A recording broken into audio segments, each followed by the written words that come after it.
Seruput kopi dulu, Lur. Di saat perhatian dunia lagi kebagi ke konflik besar seperti Rusia, Iran, sampai dinamika Amerika, ternyata ada satu gerakan yang berjalan cukup senyap. Tapi dampaknya nggak bisa diremehkan. Dan ini datang dari Tiongkok. Tanpa banyak sorotan media, Tiongkok diam-diam terus memperkuat pengaruh militernya di Afrika, khususnya di wilayah Sahel. Fokusnya sekarang ada di Mali, negara yang selama beberapa tahun terakhir jadi salah satu titik panas konflik melawan kelompok teror. Nah, yang menarik, pada tanggal 9 April kemarin, Angkatan Bersenjata Mali resmi menerima sistem pertahanan udara terbaru dari Tiongkok. Ini bukan sekadar bantuan biasa, tapi paket lengkap yang menunjukkan keseriusan Beijing dalam membangun mitra militer di kawasan itu. Sistem yang dikirim adalah Yitian-L, sebuah sistem rudal permukaan ke udara jarak pendek yang dirancang untuk menghadapi ancaman di medan tempur modern. Sistem ini bukan berdiri sendiri, tapi dipasang di kendaraan taktis Dongfeng Mengshi yang dikenal lincah dan cocok untuk operasi di medan berat seperti Gurun Sahel. Kalau kita bahas lebih dalam, Yitian-L ini membawa 4 rudal Tu-90 dalam satu unit. Rudal ini punya jangkauan tembak mulai dari 500 meter sampai 6 km. Untuk ketinggian target, bisa dari 15 meter sampai sekitar 4 km. Artinya, sistem ini sangat efektif untuk menghadapi ancaman seperti drone, helikopter, atau pesawat yang terbang rendah. Dan jangan salah, di era sekarang, ancaman drone itu sudah jadi masalah serius.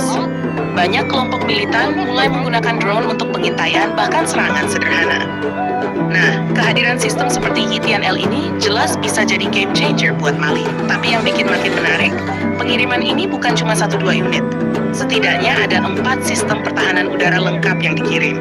Ditambah lagi 8 pos komando dan lebih dari 20 kendaraan logistik militer. Artinya apa? Ini bukan sekadar bantuan simbolis. Ini sudah masuk kategori pembangunan sistem pertahanan yang terintegrasi. Ada unit tempur, ada sistem komando, ada logistik. Semua disiapkan supaya Mali bisa langsung operasional tanpa banyak ketergantungan tambahan. Kalau kita tarik ke gambaran besar, langkah Tiongkok ini sebenarnya punya tujuan utama. Yang pertama, tentu saja memperkuat posisi Mali dalam memerangi terorisme. Wilayah Sahel itu memang jadi sarang berbagai kelompok bersenjata. Dari afiliasi Al-Qaeda sampai ISIS versi Afrika, semuanya ada di sana. Dan selama ini, banyak negara barat seperti Prancis yang terlibat, tapi hasilnya belum maksimal. Disinilah Tiongkok masuk dengan pendekatan berbeda. Mereka tidak terlalu banyak intervensi politik, tapi fokus ke bantuan konkret seperti alutsista dan logistik. Tujuan kedua, yang lebih strategis, adalah memperluas pengaruh geopolitik. Dengan membantu Mali, Tiongkok secara tidak langsung membangun hubungan militer jangka panjang. Ini bisa berujung pada akses sumber daya, kerjasama keamanan, bahkan kemungkinan kehadiran militer di masa depan. Dan kalau kita lihat polanya, ini bukan pertama kali. Tiongkok memang sedang aktif membangun jaringan pengaruh di Afrika. Mulai dari pembangunan infrastruktur, investasi ekonomi, sampai sekarang masuk lebih dalam ke sektor pertahanan. Yang bikin menarik lagi, semua ini dilakukan di saat perhatian dunia lagi ke arah lain. Rusia sibuk dengan konflik di Eropa Timur, Amerika fokus ke Timur Tengah dan Indo-Pasifik, sementara Iran juga punya agenda sendiri. Di tengah keramaian itu, Tiongkok justru bergerak senyap. Tapi pasti. Sekarang pertanyaannya, apakah langkah ini akan mengubah keseimbangan kekuatan di Afrika? Kemungkinan besar, iya. Dengan adanya sistem pertahanan udara seperti Yitian-L, Mali bisa meningkatkan kemampuan bertahan terhadap ancaman udara.